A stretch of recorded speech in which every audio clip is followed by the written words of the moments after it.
Welcome to SVR academy. Current affairs module అండి ఇది. ఇక్కడ హింట్ లైన్స్ని డిస్కస్ చేస్తున్నాం. చాలా సింపుల్ వేలో మేజర్ కరెంట్ అఫైర్స్ మొత్తాన్ని ఇక్కడ డిస్కస్ చేయడం జరుగుతుంది. దీంట్లో ఎకానమీ టాపిక్స్ ఎక్కువ ఉండటం వల్ల ఎకానమీ మాడ్యూల్గా కూడా ఇస్తాను, ఇది ఒక్కటి. కానీ గ్రూప్ 2 వాళ్ళకి మాత్రం కరెంట్ అఫైర్స్లో ఇలాంటి మాడ్యూల్స్ కంటిన్యూ అవుతూ ఉంటాయి. ఎకానమీ మాడ్యూల్లో నేను ఎందుకు ఇస్తున్నాను అంటే కొన్ని ఎకానమీ టాపిక్స్ ఎక్కువగా ఉన్నాయి కాబట్టి ఇస్తున్నాను. ఈసారి నుంచి ఈ మాడ్యూల్ మీకు సపరేట్గా ఎకానమీలో పోస్ట్ చేయడం జరగదనమాట. Only current affairs group 2 total course తీసుకున్న వాళ్ళకే ఇది అవైలబుల్గా ఉంటుంది. సో అది గమనించగలరు. మీరు సింగిల్ మాడ్యూల్స్ తీసుకున్న వాళ్ళు అప్డేట్ అవ్వాలంటే అప్డేట్ అవ్వచ్చు. బయటికి మీకు మన మాడ్యూల్స్ చాలా తక్కువగా ఉంటాయి, కానీ లోపల ఉన్న స్టఫ్ చాలా ఎక్కువగా ఉంటుంది. మనం ఎవ్రీ కార్నర్ను కూడా టచ్ చేస్తూ వెళ్తూ ఉంటాం సింపుల్ వేలో. ఎనివే అది మీకు కూడా తెలుసు, చూసే వాళ్ళకి ఎంత మనం కాంప్రహెన్సివ్గా టాపిక్స్ని కవర్ చేస్తూ వెళ్తున్నాము. ఫస్ట్ టాపిక్ వచ్చేసి ఈరోజు APMC యాక్ట్స్. ఇది ఎకానమీకి సంబంధించింది. Agriculture producing marketing committees acts ఉంటాయి.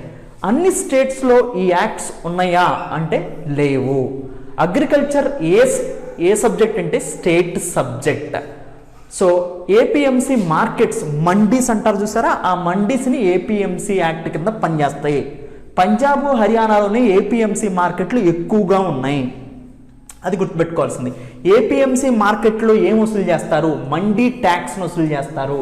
ఈ మండీ ట్యాక్స్ అంటే మీరు ధాన్యాన్ని అమ్మినా కొన్నా మండీ ట్యాక్స్ను వసూలు చేస్తారు. ఇది ఎవరికి వెళ్తుంది? స్టేట్ గవర్నమెంట్కి రెవెన్యూ కింద వెళ్తుంది. అయితే రీసెంట్గా మనం 3 ఫార్ములాస్ గురించి చాలా డీటెయిల్డ్గా మాట్లాడాం. అక్కడ కూడా మనం APMC మొనోపోలీని కొత్త యాక్ట్స్లో తగ్గించి, APMC యాక్ట్స్ని మొనోపోలీని తగ్గించేసి మిడిల్ మెన్స్ని తగ్గించి డైరెక్ట్గా ఫార్మర్కి, బయ్యర్కి, సెల్లర్కి మధ్యలోనే డైరెక్ట్ ఫార్మింగ్ యాక్టివిటీస్ జరిగేలాగా APMC యాక్ట్స్ని మొనోపోలీని తగ్గించి, స్టేట్ గవర్నమెంట్ ఇంటర్వెన్షన్ని తగ్గించి 1 కంట్రీ 1 మార్కెట్ సిస్టమ్గా తయారు చేసిందే రీసెంట్గా వచ్చిన amendment.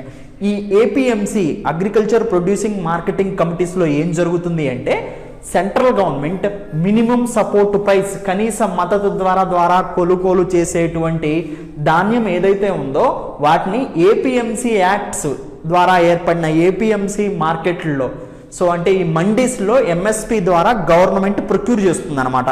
Food corporation of India ఆధ్వర్యంలో ఇలా ప్రొక్యూర్ చేయడానికి అంటే MSP ఇంప్లిమెంట్ కావడానికి APMCs అనేవి బాగా ప్రయత్నం చేస్తున్నాయి. అయితే కొత్తగా వచ్చిన యాక్ట్లో APMCs పోతే MSPకి ఫ్యూచర్లో ఉంటుందో ఉండదో అనే భయంతో పంజాబ్ హర్యానా ఫార్మర్స్ మాత్రమే ఢిల్లీలో ఎజిటేషన్స్ చేస్తున్నారు. ఎందుకంటే APMC మార్కెట్లు ఎక్కువగా ఉన్నది పంజాబ్ హర్యానాలోనే. అంటే APMC మార్కెట్ల వల్ల, MSP వల్ల, మినిమం సపోర్ట్ ప్రైస్ వల్ల ఎక్కువ మంది లబ్ధి పొందుతుంది ఎవరు అంటే పంజాబ్ హర్యానా ఫార్మర్స్. అందుకనే వాళ్ళు MSPకి లెజిస్లేషన్ బ్యాకప్ ఇవ్వమంటున్నారు. ఇది జస్ట్ పాలసీ మాత్రమే ఇప్పటివరకు, ఒక స్కీమ్ లాగా అనమాట. కానీ APMCs ద్వారా ఇవి కంటిన్యూ చేస్తూనే MSPకి లెజిస్లేషన్ బ్యాకప్ ఇవ్వమంటున్నారు, అంటే చట్టం చేయమంటున్నారు MSPని. సో అలా చేస్తే ఫ్యూచర్లో MSP వల్ల వచ్చే నష్టాలను కూడా మనం ఆల్రెడీ 3 ఫార్మ్ యాక్ట్స్లో మాట్లాడామన్నమాట. సో సింపుల్గా చెప్పాలంటే ఇక్కడ APMC యాక్ట్స్ కొన్ని స్టేట్స్లో మాత్రమే ఉన్నాయి. రెండోది, MSP ద్వారా state government food corporation of ఇండియాని బేస్ చేసుకొని కొనుగోళ్లు ఈ APMCలో చేస్తాయి. APMC మార్కెట్లు ఎక్కువగా ఉంది పంజాబ్ హర్యానా. APMC యాక్ట్స్లో మండీ ట్యాక్స్ని ఎక్కువగా పొందుతుంది కూడా పంజాబ్ హర్యానా. APMC మార్కెట్లు రీసెంట్గా కొత్త ఫార్మ్ యాక్ట్స్లో తీసేయడం జరిగింది. దానివల్ల APMC మోనోపోలీని తగ్గించారు. స్టేట్ గవర్నమెంట్ ఎజిటేషన్స్ ఏంటంటే మండీ ట్యాక్స్ పోతుంది, అగ్రికల్చర్ అనేది స్టేట్ సబ్జెక్ట్ అనేది వాళ్ళ యొక్క వాదన అనమాట. ఎనీవే అది APMC యాక్ట్స్ గురించి. నెక్స్ట్ సెకండ్, ఇది కూడా ఎకానమీకి సంబంధించింది, ఏంజల్ ట్యాక్స్. ఏంజల్ ట్యాక్స్ అనేది ఒక ట్యాక్స్ అనమాట. అంటే సింపుల్గా ఏంజల్ ఇన్వెస్టర్స్ ఉంటారు. ఏంజల్ ఇన్వెస్టర్స్ ఎవరంటే, సపోజ్ ఒక స్టార్టప్ కంపెనీ ఉందండి. ఒక స్టార్టప్ కంపెనీ ఉంది. స్టార్టప్ అంటే ఏంటంటే అప్పుడే మొదలు పెడుతున్నటువంటి ఒక న్యూ ఇనిషియేటివ్. ఆ స్టార్టప్ కంపెనీ ఏదైతే ఉండిందో ఆ స్టార్టప్ కంపెనీకి ఇన్వెస్ట్మెంట్ ప్రాబ్లం ఉంటుంది. అప్పుడు ఏంజల్ ఇన్వెస్టర్స్ వస్తారనమాట. వీళ్ళు ఇన్వెస్ట్ చేస్తారు. నేను పోయి ఒక 1000 రూపీస్ ఇన్వెస్ట్ చేశానండి. ఈ స్టార్టప్ బాగా గ్రోత్లో ఉంది, స్టాక్ ప్రైస్ బాగా పెరిగింది, 5000 అయింది స్టాక్ ప్రైస్. స్టాక్ ప్రైస్ 5000 అయినప్పుడు సపోజ్ ఇంకొక ఇన్వెస్టరు నా దగ్గర నుంచి కొనుక్కున్నప్పుడు, సో సపోజ్ నాకు 5000 వచ్చింది. ఇక్కడ నా ఏదైతే 4000 ఉందో దాని మీద ట్యాక్స్ని పే చేయమన్నమాట. అలా 4000 మీద కూడా ట్యాక్స్ తీసుకుంటే దాన్ని ఏంజల్ ట్యాక్స్ అంటారు. అంటే పెరిగిన స్టాక్ ప్రైస్ మీద ట్యాక్స్ని లెవీ చేయడం జరుగుతుంది అనమాట. ఆ ఏంజల్ ట్యాక్స్ అనేది రీసెంట్గా స్టేట్ గవర్నమెంట్ డిపిఐఐటి అంటే department of promotion of internal trade, industry and internal trade అంటారు దీన్ని.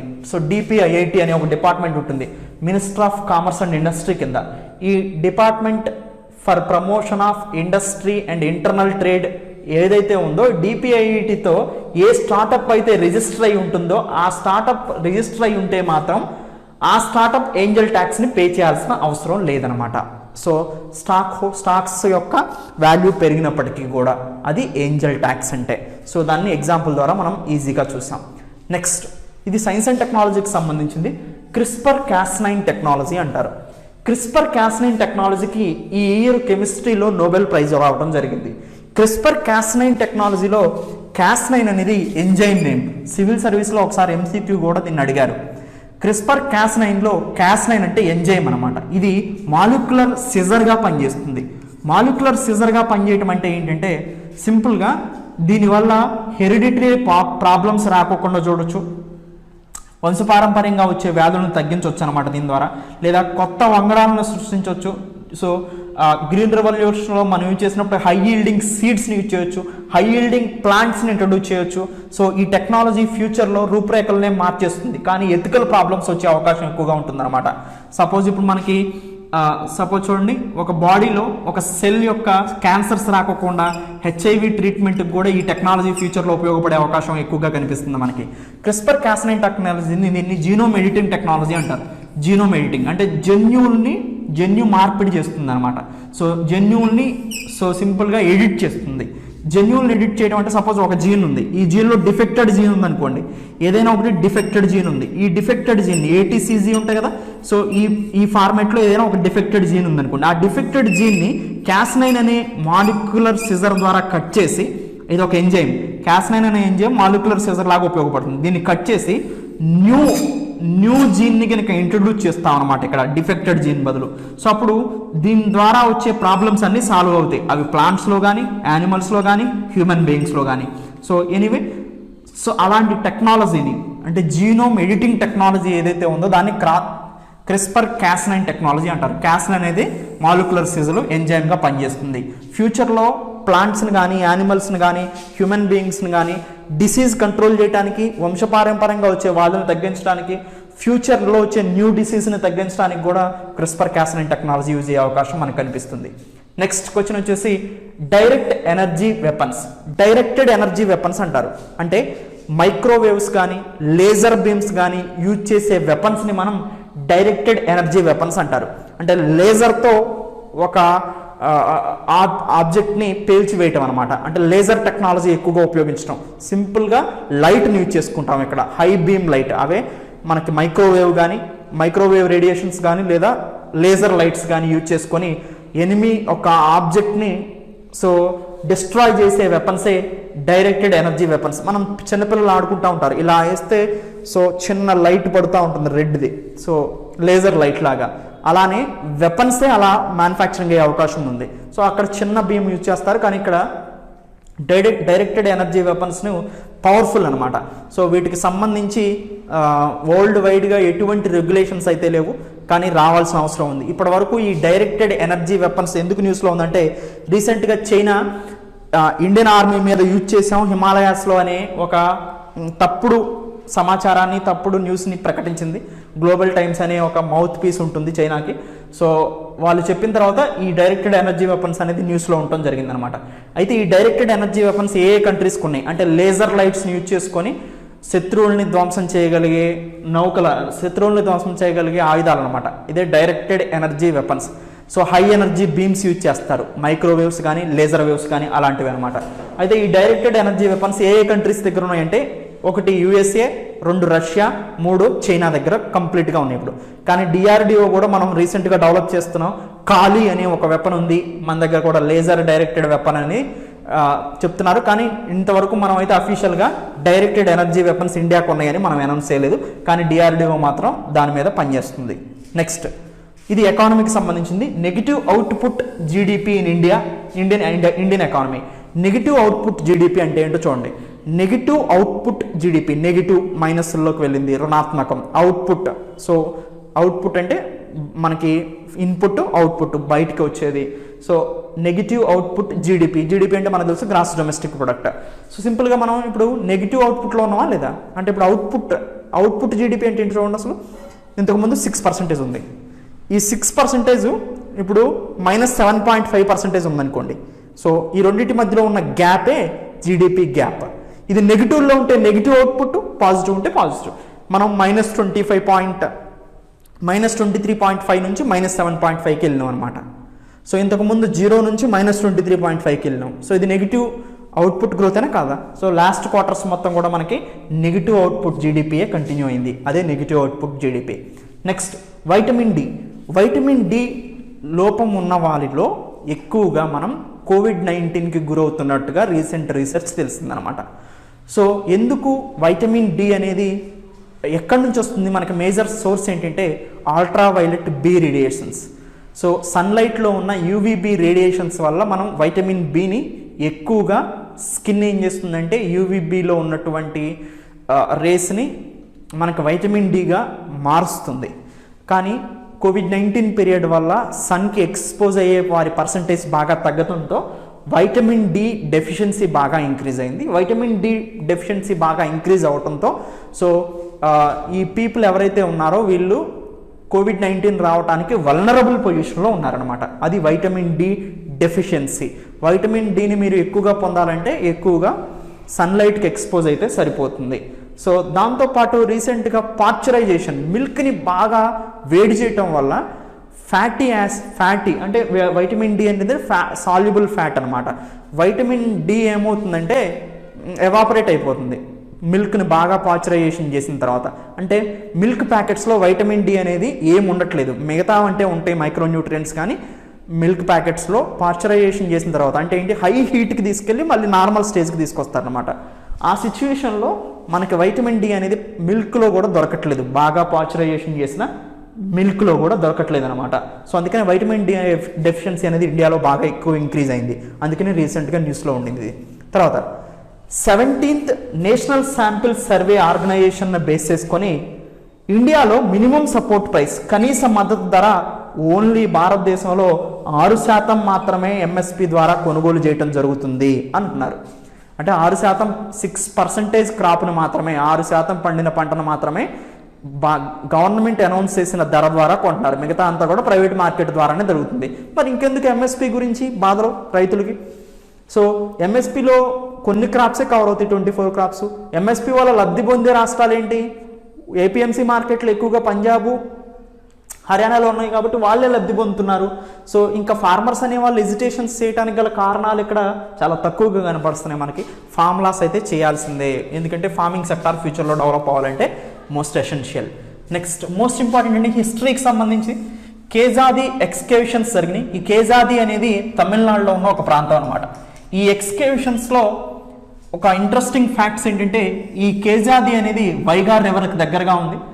ఇది దాదాపుగా ఈ ఎక్స్కేషన్లో మనకు అర్థమైంది ఏంటంటే సంగంకి సంబంధించిన ఎరా, సంగం లిటరేచర్, సంగం ఆర్కిటెక్చర్ ఏదైతే ఉందో తమిళనాడుకు సంబంధించింది, అది దానికి సంబంధించిన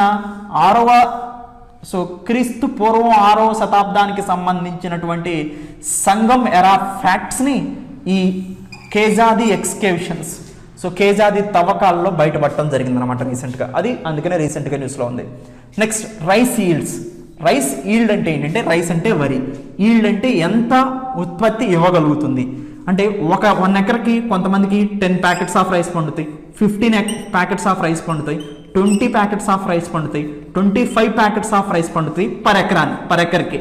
అంటే ఎకరానికి కొన్ని ప్రాంతాలను బట్టి ఒక్కొక్క ఎకరంలో కొన్ని ప్యాకెట్స్ ఆఫ్ రైస్ అనేది ఇంక్రీజ్ అవ్వచ్చు, డిక్రీజ్ అవ్వచ్చు అనమాట.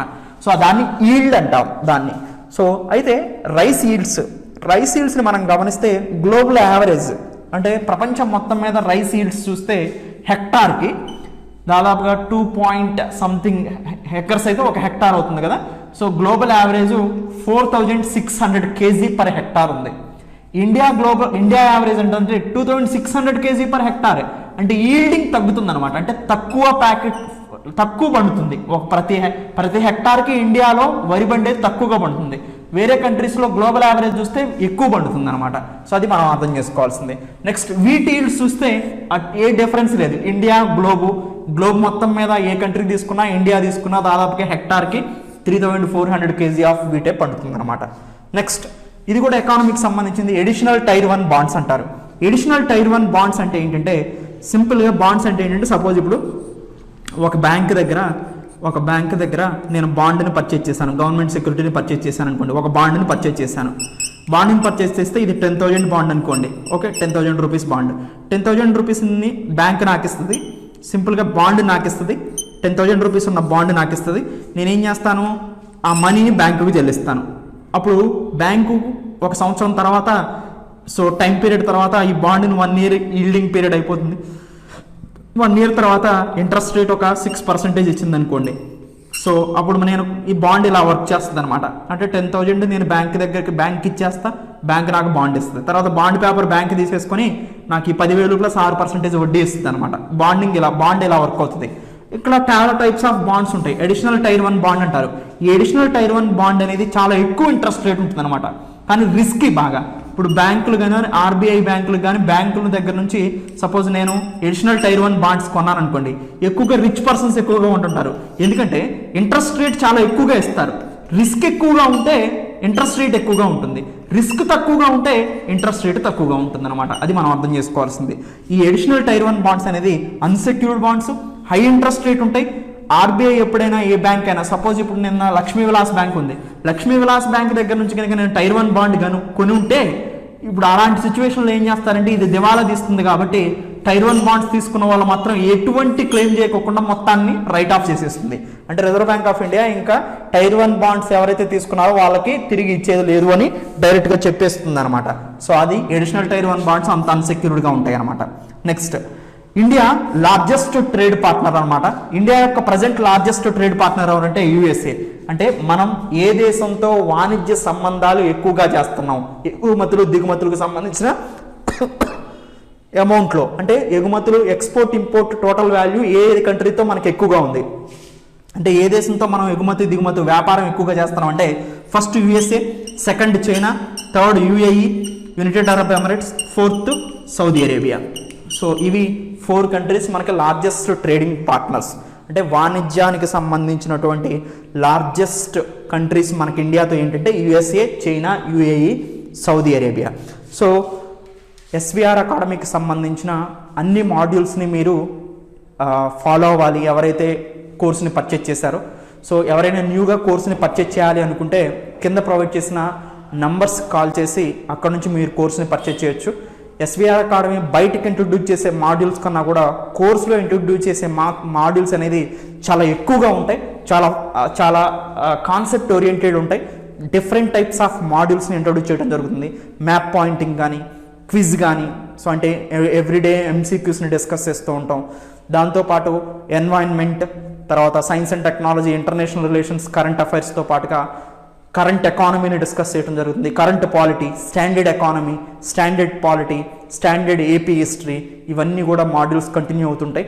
ఎక్స్క్లూజివ్ గ్రూప్ 2 కోర్స్, తర్వాత గ్రూప్ 1 కోర్సుకి కూడా ఎస్విఆర్ అకాడమీ నుంచి మీకు ప్రొవైడ్ చేయడం జరుగుతుంది ఆన్లైన్ కోర్స్ని.